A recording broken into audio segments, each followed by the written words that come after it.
Clara Hayes had long ago learned how to blend into the background. In the dusty little town of Red Willow, where gossip traveled faster than the stagecoach and appearances carried more weight than kindness, being plain was almost a curse. She wasn't ugly, no one ever said that outright, but she wasn't the kind of girl who turned heads either. Her hair was a quiet brown, her eyes too soft a gray, her hands too calloused from work behind the counter of her father's general store. She wore dresses that were practical, faded from wash and sun, and never adorned with ribbons or lace like the other girls in town.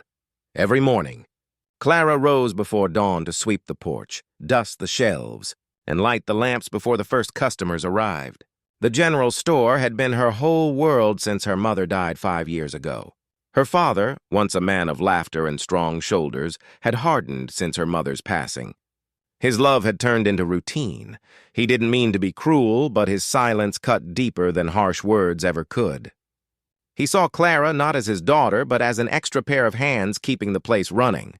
The townsfolk were kind enough, in the way people can be when they don't think much of you. They greeted her politely, asked for flour or tobacco or thread, and never remembered what color her eyes were. The young men especially passed her by without a glance. They preferred the brighter girls, girls with golden curls, with laughter that filled the saloon and ribbons tied just so. Clara's younger sister Mary was one of them. Where Clara was quiet and steady, Mary was radiant, with a smile that drew attention and compliments like bees to clover. Poor Clara, the women often whispered when they thought she couldn't hear. She's a good worker, bless her heart, but no man wants a plain wife. She'd heard it so often she almost believed it was a fact written in scripture. And so Clara stopped expecting anything more. She tucked her dreams away like worn letters in a box, dreams of a home filled with laughter, of a man who might look at her with tenderness, of a life beyond the creaky wooden counters of the store. She told herself she didn't mind, but there were moments, small, quiet moments, when that ache in her chest would remind her otherwise. Like when she'd see a young couple walking hand in hand down Main Street, or hear Mary giggle as she tried on a new bonnet for a suitor's picnic. Then Clara would turn away, dusting shelves that didn't need dusting, pretending not to care. Her only comfort came in little things: the sound of rain on the roof, the smell of coffee brewing in the mornings, the weight of her mother's old shawl around her shoulders when the nights turned cold.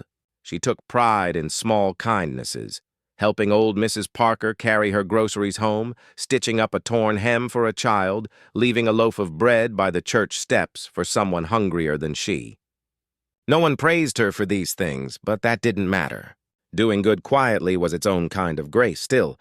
When she looked in the mirror some nights, brushing out her long brown hair, she couldn't help wondering if maybe, just maybe, there was something more to her than what people saw. Something that no one had ever taken the time to notice, and though she didn't know it yet, someone was about to. Somewhere beyond the hills, a cowboy named Luke Carter was making his way toward Red Willow. He was a man looking for supplies, perhaps a warm meal, and a brief rest from the lonely miles behind him. He had no idea his next stop would change his life, and hers, forever, because sometimes the quietest souls hold the truest beauty, and sometimes all it takes is one pair of eyes to see what everyone else has missed. The morning Luke Carter rode into Red Willow, the sun was already high enough to make the dust shimmer on the main road. His horse, a sturdy bay with a dark mane, was weary from the long miles behind them. Luke himself looked much the same, tired, dust-coated, and a little rough around the edges. But his eyes, a deep, steady blue, still held a quiet strength that spoke of long days under open skies and nights spent by the campfire. He had been traveling for weeks, drifting from one small town to another after selling his share of a ranch partnership gone bad. He wasn't running from anything, just searching, though he couldn't have said for what. Maybe peace, maybe purpose, maybe simply a place that didn't feel so empty when the day ended. As he rode down the main street, Red Willow looked like every other frontier town he'd passed through, a handful of buildings, a church steeple, a blacksmith's clang echoing in the distance. and people pausing just long enough to watch a stranger go by. Luke tipped his hat politely and headed toward the general store. His supplies were low, and his horse could use fresh oats before they pushed on. The little bell above the door jingled as he stepped inside. The store smelled of wood oil, flour, and something faintly sweet, perhaps the peppermint sticks in the jar by the counter. Shelves lined the walls, stocked neatly with bolts of cloth, sacks of grain, nails, soap, and lamp oil. Behind the counter stood a young woman arranging cans of coffee. She was slender, her hair pulled back in a simple braid, her sleeves rolled to the elbow. When she looked up, Luke noticed her eyes first, soft gray, like the sky before rain. "Morning, sir," she said quietly, brushing a bit of dust from her apron. "What can I get you?" Her voice was gentle, but there was something steady beneath it, something strong. He wasn't used to hearing that kind of calm in people's tone anymore. "I reckon I need a little bit of everything," he replied with a small smile. "Coffee, jerky, oats for my horse. Maybe some tobacco if you've got it." She nodded and began to gather his list. Her movements were efficient, practiced, without a hint of vanity. Luke watched her for a moment, then looked around the store. It was spotless, each shelf cared for with quiet pride. That told him more about her character than any amount of conversation could. As she set the supplies on the counter, another man entered, loud, swaggering, half drunk even before noon. He was a local ranch hand, the kind who enjoyed the sound of his own voice. "Well, if it ain't Miss Hayes," the man drawled, leaning against the counter. "Still slaving away behind that counter? A shame no fella's come to take pity and marry you off yet." Clara froze, her face pale. She didn't answer. She never did when people said such things. Before she could turn away, Luke stepped closer, his voice low but firm. "That's enough," he said. The man laughed. "Just a joke, stranger." Luke's expression didn't change. "Don't sound like one." Something in his tone, a quiet authority forged by years of hard living, made the drunk man's grin falter. Muttering something under his breath, he stumbled back outside. Clara stared at Luke, startled. "You didn't have to do that," she murmured. "Didn't seem right to let him talk that way," Luke said simply, tipping his hat. For a long moment, they just looked at each other, the plain storekeeper and the weary cowboy, both carrying their own kind of loneliness. Then she gave a small, almost shy smile. "Thank you," she said softly. He nodded once, returned the smile, and gathered his supplies.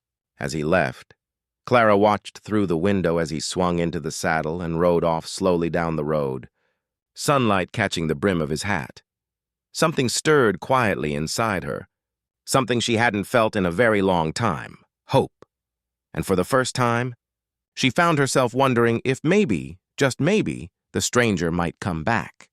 For 3 days after the cowboy's visit, Clara couldn't get him out of her mind. It wasn't that she expected him to return. Men like that didn't linger in quiet towns like Red Willow. But every time she restocked the shelves or swept the porch, she found herself glancing down the road, half hoping to see that tall figure and his bay horse again. It was foolish, she told herself. He was just a traveler passing through. Still, the way he had stood up for her, calm, unflinching, without mockery, had stirred something deep within her. She wasn't used to being defended. Most people either ignored the cruel words or joined in for sport. But this man, this stranger, had looked at her as though her dignity mattered. By the 4th afternoon, the thought of him had become a quiet ache she couldn't shake. The town was unusually busy that day, farmers bringing in harvest goods, mothers stocking up before winter. The store rang with chatter and footsteps. Clara moved among the shelves, helping customers, her hands steady but her heart elsewhere. Just as she was handing Mrs. Parker a parcel of sugar, the bell over the door jingled, and her breath caught. Luke Carter had returned. He ducked slightly as he entered, hat in hand, the late sun haloing his shoulders. His shirt was clean this time, though faded at the seams, and his face was freshly shaven. He gave her a polite nod. "Afternoon, Miss Hayes," he said in that deep, even voice. Clara swallowed, trying to sound calm. "Good afternoon, Mr. Carter. Back for more supplies?" "Just a few," he said, resting his gloves on the counter. And to settle my debt from last time. You never did charge me for the coffee." Her lips curved slightly. "I must have forgotten," he smiled back. "Then I reckon I'll have to remind you from now on." It was a small exchange, nothing anyone else would have noticed, but for Clara, it was something extraordinary. Conversation didn't come easy for her, especially with men. Yet Luke spoke to her as though she were someone worth listening to, not just a store girl behind the counter. As she rang up his order, a group of young women entered, laughing. Among them was Mary, Clara's younger sister, dressed in a bright blue gown and bonnet that made her eyes shine. Mary's laughter filled the room like sunlight. She gave Luke a curious glance, then turned to Clara. "Who's your customer, sister?" she asked sweetly. "He's not from around here." Luke tipped his hat. "Name's Carter." "Just passing through." Mary smiled, flirtatiously, as she did with every man worth noticing. "Well, Mr. Carter, I do hope Red Willow treats you kindly. My sister here runs the best store in town, though she doesn't much like to leave it." Clara blushed at the teasing tone. Mary meant no harm, not really, but beneath her words was the familiar sting of comparison. She was the charming one, the pretty one. Clara was simply the other sister. Luke glanced between them, his expression unreadable. Then, without looking away from Clara, he said quietly, "I reckon the store's lucky to have someone who keeps it so well." Mary blinked, momentarily thrown off, before forcing a polite smile. "Well, I'd better be off." When the door closed behind her, Clara felt a strange warmth rising in her chest. "Thank you," she murmured, not quite meeting his eyes. "For what?" Luke asked. "For seeing me," she said before she could stop herself. There was a moment of silence, soft and full of meaning. Luke's gaze was steady, kind. "You make it easy to see, Miss Hayes," he said gently. Outside, the wind stirred the dust along the street, and somewhere a bell from the church tower rang the hour. Inside, between the quiet shelves and fading sunlight, something fragile and unexpected began to take root. Something that neither of them fully understood yet. A beginning. Autumn arrived quietly in Red Willow. The air grew crisp and the scent of hay and wood smoke drifted through the town. Every year, the townsfolk celebrated the end of harvest with a dance, a night of music, laughter, and bright lanterns strung across the open square. For weeks, it was all anyone talked about. For Clara Hayes, the harvest dance was something she'd always watched from the sidelines. She'd never been asked to go, and she never expected to be. Her father needed her to mind the store anyway, and that was excuse enough to keep her where she belonged, out of sight. Behind the counter. This year was no different. Except for one thing. Luke Carter was still in town. He had found work temporarily on a nearby ranch, mending fences and tending horses. He came into the store every few days, always polite, always calm. And sometimes they'd talk. Just small things at first, the weather, the price of oats, how quiet the town seemed. But beneath those small exchanges, Clara began to feel something she couldn't name. When he smiled, something inside her stirred, something both frightening and wonderful. One afternoon, as she was measuring out sugar, she overheard two women talking near the shelves. "They say the cowboy might be going to the harvest dance," one said with a giggle. "You think he'll ask that pretty sister of Clara's?" "Mary could charm a man out of his boots if she tried," the other woman laughed. "He's too decent for that, I think. But still, no one's asking Clara. Poor thing." Clara kept her back turned, her hands trembling slightly. She didn't blame them. Why would anyone ask her? When she went home that night, Mary was already twirling in front of the mirror, her new dress, pale green silk with a satin bow, catching the light. "Isn't it lovely?" Mary asked, spinning. "Tommy Adams asked me to the dance. He says I'll be the prettiest girl there." "I'm sure you will," Clara said softly, folding linens at the foot of her bed. Mary turned, frowning slightly. "You could come too, you know. You've a dress somewhere, don't you? That gray one?" Clara smiled faintly. "That dress is for working, not dancing." "Well," Mary said, shrugging, "then I suppose it's settled." When the night of the dance arrived, Red Willow shimmered with golden lanterns. Fiddles played, Boots stamped on the wooden floor of the town hall and laughter filled the air. Clara watched from the store window as couples passed by, hands clasped, faces glowing with happiness. She told her father she'd stay and mind the store in case someone came. But no one did. The only sound was the creak of the old sign outside, and the faint echo of music drifting through the night. She sat on the porch steps, wrapping her mother's old shawl tighter around her shoulders, trying not to feel the loneliness that pressed against her heart. She could picture Mary laughing under the lanterns, skirts swirling, while Luke, perhaps, stood somewhere nearby, watching. The thought made her chest ache. She had told herself she didn't mind being plain, didn't mind being alone. But tonight, for the first time in years, she felt the full weight of it, the cruel truth that she had always been on the outside, looking in. She rested her chin on her knees and watched the stars blink above the town. Somewhere in the distance, a fiddle tune rose, slow and wistful, and though she didn't know it, someone else was standing not far away, watching the same lanterns from the edge of the street. Luke Carter had come into town that evening, meaning only to buy nails from the store. But when he saw the empty porch and the faint figure sitting alone beneath the lamplight, he stopped. Something about her stillness, about the quiet sorrow in the way she sat there, pulled at him more deeply than any song could. He didn't speak that night. He only stood for a moment, then turned away, making a silent promise to himself. Next time, he wouldn't let her sit alone. The morning after the harvest dance dawned gray and cold. Clara rose early, as always, sweeping the porch before the sun climbed over the hills. The store felt quieter than usual, almost hollow, as though the laughter from the night before had drained the air of its warmth. She tried not to think about it, but she couldn't quite push away the images that haunted her. Mary dancing beneath the lanterns, couples swaying close, and Luke. Where had he been? Had he gone to the dance? Had he smiled at Mary the way he sometimes smiled at her? She shook her head, forcing her thoughts back to her work. The broom scratched against the boards. She told herself that she was fine, that she'd chosen her place. But still, when she glanced toward the dusty road leading into town, she caught herself hoping. By mid-morning, she was restocking tins of coffee when the bell over the door jingled.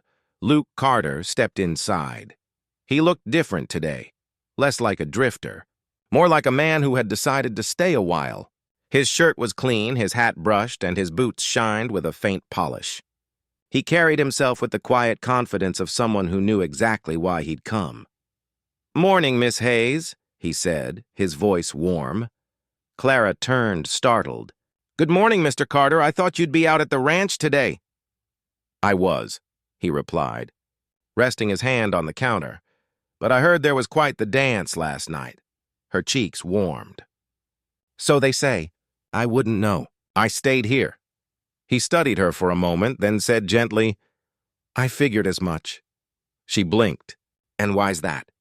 He shrugged, a small, knowing smile tugging at the corner of his mouth. "You strike me as someone who doesn't go where she isn't invited." Her heart gave a small, painful twist. "Well," she said quietly, "that's true enough." For a long moment, there was silence between them.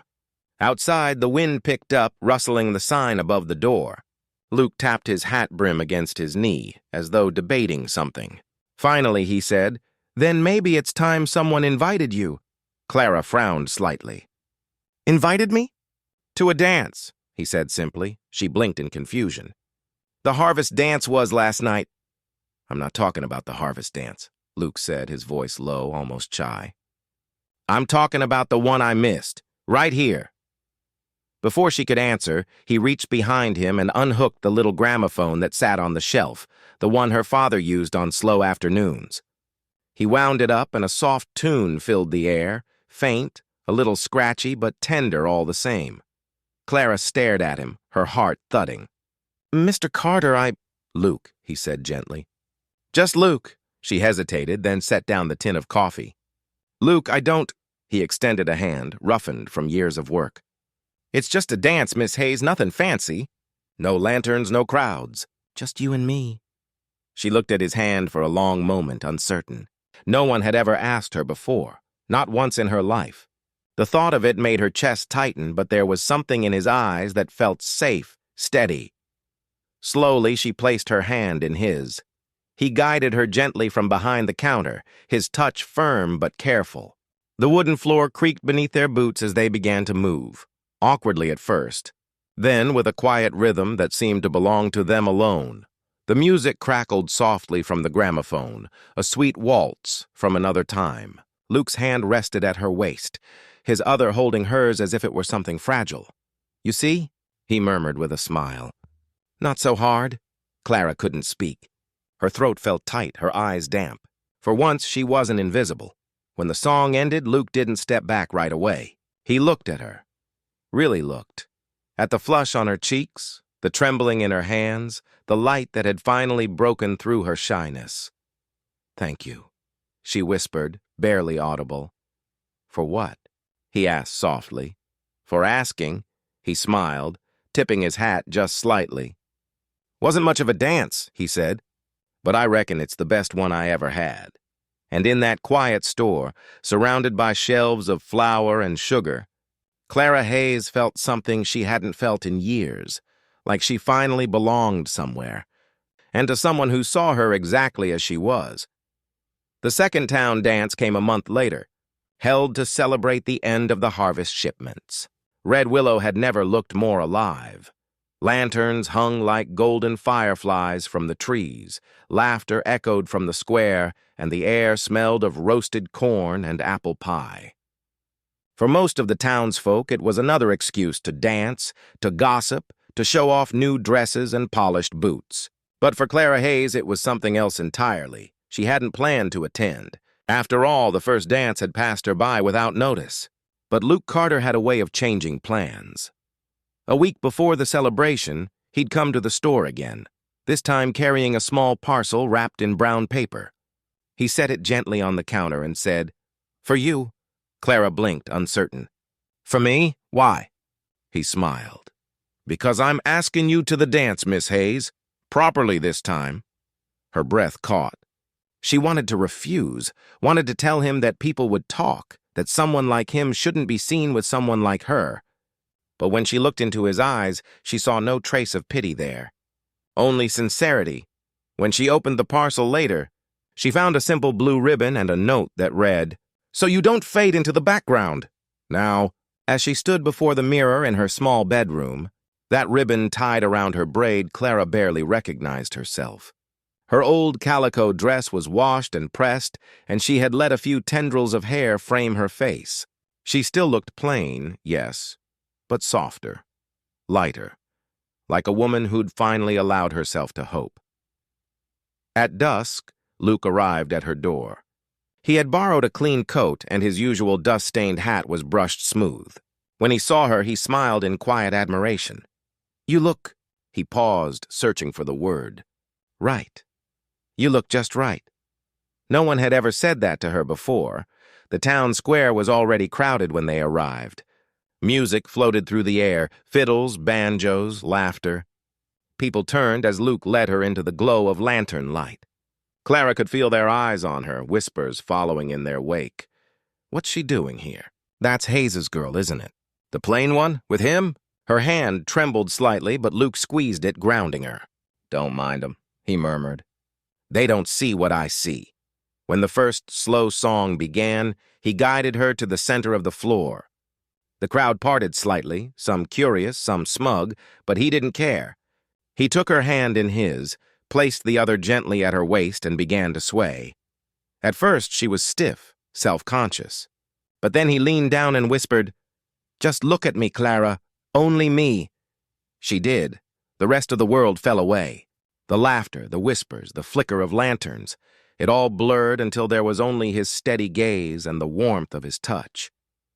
His hand moved in time with the music, strong and reassuring, guiding her effortlessly across the floor, and for the first time in her life, she felt beautiful, not because of the ribbon in her hair or the light on her face, but because someone saw her as more than what she wasn't. When the song ended, the square was silent for a heartbeat. Then someone began to clap, and soon the whole crowd joined in. some out of surprise, others in genuine delight. Luke gave her a small, almost boyish smile. "Told you, Miss Hayes," he said softly. "You were made for dancing." Her cheeks flushed, but she smiled back. "You make it easy, Mr. Carter." As the music swelled again, he didn't let her go. They danced another song and another, beneath the golden lanterns and the wide October sky. And that night, for the first time, Clara Hayes wasn't the plain girl behind the counter. She was the woman in blue who made the cowboy smile, and everyone in Red Willow saw her. The days after the dance should have been some of the happiest of Clara Hayes's life. For once she had felt seen, really seen beneath the warm lantern light and Luke's steady gaze. When she looked in the mirror that next morning, she didn't see a plain girl in a faded dress anymore. She saw a woman who had danced, laughed, and been held by a man who looked at her as though she was something rare and precious. But Red Willow was not a town that forgave easily when someone like Clara dared to stand in the light. The whispers began before. The week was out. They came softly at first, behind, her back in the store, among the women at the well, in the pews before Sunday service. "Did you see them dancing?" one woman murmured. "Bold of her, don't you think? Standing up there like she belonged." "She doesn't," another replied with a smirk. "That cowboy must be lonely to waste time on her." "She probably threw herself at him," said a third. "Some women don't know their place." Each word was like a small thorn, pricking at Clara's fragile joy. She tried to ignore them, tried to hold on to the memory of Luke's hand in hers, his voice telling her to look only at him. But whispers have a way of finding their way into quiet hearts. Even her father seemed uneasy. "Heard you made quite a show at that dance," he said one evening, without looking up from his ledger. "People been talking." Clara's stomach tightened. "Is that a bad thing?" He sighed, closing the book with a heavy thud. "This town remembers things, Clara. Don't go making a fool of yourself over some drifter who'll be gone before the next snowfall." She didn't argue. She only nodded and went upstairs, where she sat on the edge of her bed, staring at her hands that still remembered the feel of Luke's. The next morning, she noticed fewer customers in the store. Some women she'd known all her life avoided her gaze. Mrs. Parker, who had once shared tea and gossip with her mother, now offered only a curt nod before leaving. And then came the worst of it. Clara was behind the counter one afternoon when Mary swept in, cheeks flushed and eyes bright with triumph. "Well, sister," she said, setting her gloves on the counter. "You've stirred up quite a storm."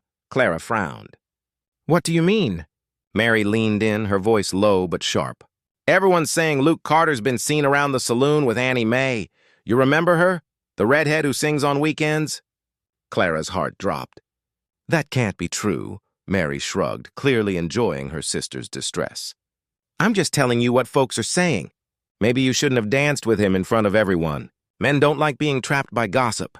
Clara felt the blood rush to her cheeks. She wanted to deny it, to defend him, but the doubt had already begun to creep in. That evening, she waited by the window long after the sun went down. Luke had promised to stop by for supper, but the night stretched on and he didn't come. Each hour that passed made the whispers sound truer, crueler. When she finally blew out the lamp, she told herself it was foolish to think a man like him could really see something in her that others couldn't. Maybe everyone else had been right all along. But out beyond the dark hills, Luke Carter was not in the saloon.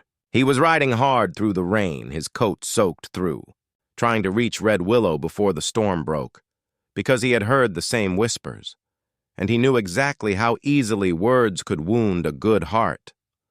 The sky over Red Willow turned dark long before evening. A low, distant rumble rolled across the plains, and the wind carried the scent of rain and dust. Storms came hard in the valley, quick, angry things that tore through the streets and left the town trembling. Most people had shuttered their windows and barred their doors before sunset, all except Clara Hayes. The storm hit just as she was trying to close up the general store. Her father had gone to check on a supplier in the next county and wasn't expected back until morning. That left Clara alone with the wind howling through the gaps in the door, making the lamps flicker. She moved from window to window, struggling to fasten the latches, but the wind was too strong. Rain began to whip through the cracks, soaking the floorboards. A shutter came loose with a sharp crack and slammed wildly against the side of the building. Clara ran out to the porch, her shawl whipping in the wind as she fought to tie it back. The rain was blinding now, coming down in sheets. Lightning tore the sky open, followed by a thunderclap so loud it made her flinch. "Come on," she whispered, gripping the wood with trembling hands. "Just hold, please hold!" But the rope snapped and the shutter banged free again. She gasped as splinters sliced her palm. The wind howled harder, tugging at her skirt, threatening to drag her off the steps entirely, and then through the chaos, she heard it. "Clara!" Her head jerked up. Through the driving rain, a tall figure on horseback galloped into view. Lightning flashed behind him, illuminating his soaked hat, his coat plastered to his frame. Luke Carter. He swung down before the horse had even stopped and rushed toward her. "What are you doing out here?" he shouted over the wind. "Trying to fix it?" she called back, voice breaking. "I couldn't—" He caught the shutter before it could slam again, his hands steady despite the storm. "Get inside!" She hesitated. "Luke, inside, Clara." The authority in his voice left no room for argument. She stumbled back through the door as he secured the shutter with a length of rope and a nail he found by the steps. When he finally stepped inside, drenched to the bone, the storm roared louder outside, shaking the windows. For a long moment, neither spoke. Clara stood near the counter, breathing hard, her wet hair clinging to her face. Luke's eyes softened when he looked at her, worried, protective, tender. "I heard what they've been saying," he said finally, his voice low, "and I came to tell you it ain't true." Her eyes filled, tears mixing with raindrops on her cheeks. "They said you were with someone else." I didn't want to believe it, but he stepped closer, shaking his head. "I don't care what they say, Clara. I don't want anyone else." Her breath caught. "Then why didn't you come?" He sighed, guilt flickering in his gaze. "The ranch hands needed help bringing the herd in before the storm. I couldn't leave them stranded. Soon as I was done, I rode straight here." He took another step, close enough now that she could feel the warmth beneath the cold rain clinging to him. "Don't you ever let their talk make you doubt what I see in you," he murmured. "You think you're plain, but you're wrong. You've got the kind of beauty that lasts, the kind that holds a man steady when the world's fallen apart." She blinked up at him, voice trembling. "You really think that?" He reached out, fingers brushing the edge of her chin, lifting it gently until her eyes met his. "I don't think it, Clara. I know it." Outside, thunder rolled again, but inside, the world had gone quiet. The wind could rage all it wanted. Here, in the soft glow of the oil lamp, it was just them. Two souls who'd finally found one another in the middle of the storm, when he whispered, "You're perfect for me." It wasn't a promise made in passion, but one born of truth, a truth she had waited her whole life to hear. And for the first time, Clara let herself believe it. The storm passed by dawn, leaving the world washed clean and quiet.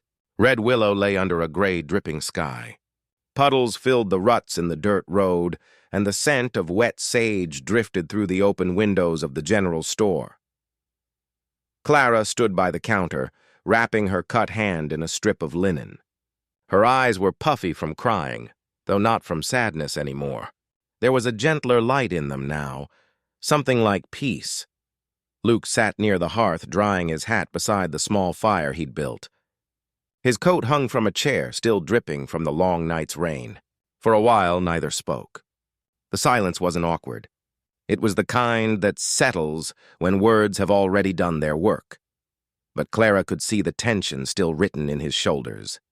Whatever calm she felt hadn't reached him yet. "Luke," she said softly, "there's something else, isn't there?" He looked up at her then, the flicker of firelight cutting across his face. His jaw tightened before he nodded. "Yeah, there's something I should have told you a long time ago."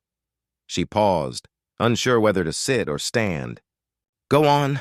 He stared into the flames as he spoke. "Before I came here, I worked another ranch down near Abilene. I wasn't alone then. I had a wife." Clara's breath hitched. She said nothing. She was sick, he went on, voice low and rough. Consumption. Came on fast, took her before I could do a damn thing. I tried to stay after she passed, but every room, every chair, every field reminded me of her.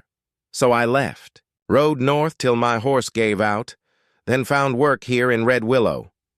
He rubbed the back of his neck, as if the memory still weighed heavy there. Since then I kept to myself. Figured I'd used up whatever love I had to give. The words hung in the air like smoke, fragile and fading.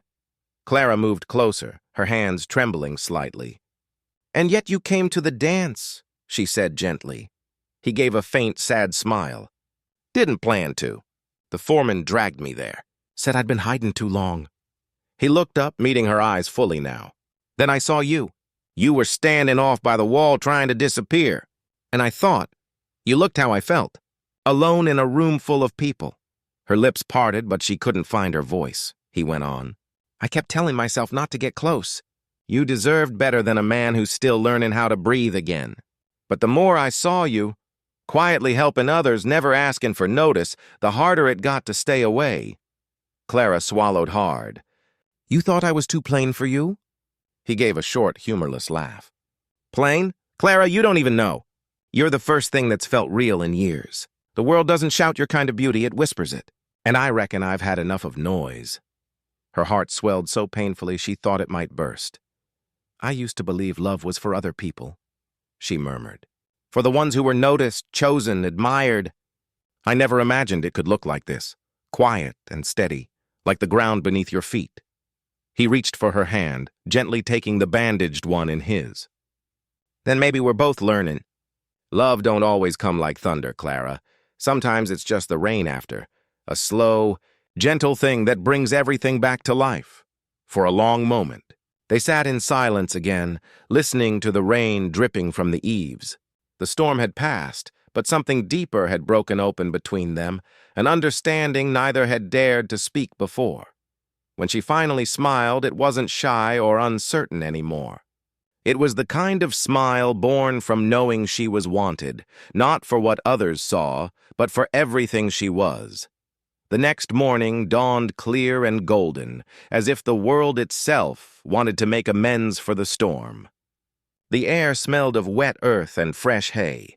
Sunlight spilled over the hills and turned the puddles on Main Street into tiny mirrors of sky.